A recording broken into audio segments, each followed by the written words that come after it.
Welcome to Pindar Poetry. We hope you learned something new. You begin by confirming the watch type because movement access and glass fit differ between quartz and mechanical. Once you've gathered a case opener, loop, tweezers, and a dust blower, position the watch face down on a soft cloth. Use the correct opener method, snapback, screwback, or bezel removal, so you don't bend lugs.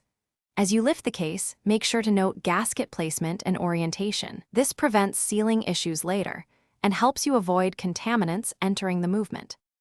Now focus on extracting the damaged crystal and preparing the bezel. If it's press-fit, apply steady, even pressure with the correct die. If glued, gently soften adhesive with controlled heat and a pick.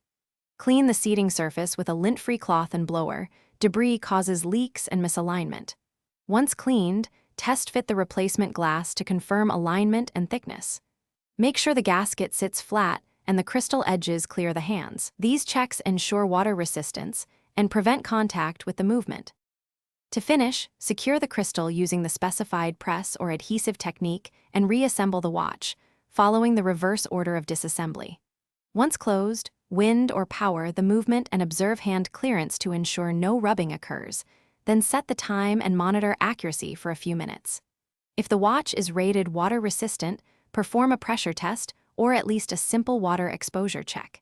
If you see fogging or condensation, immediately reopen and inspect the gasket and seating. Moisture means a bad seal or trapped air that must be corrected. Thanks for watching.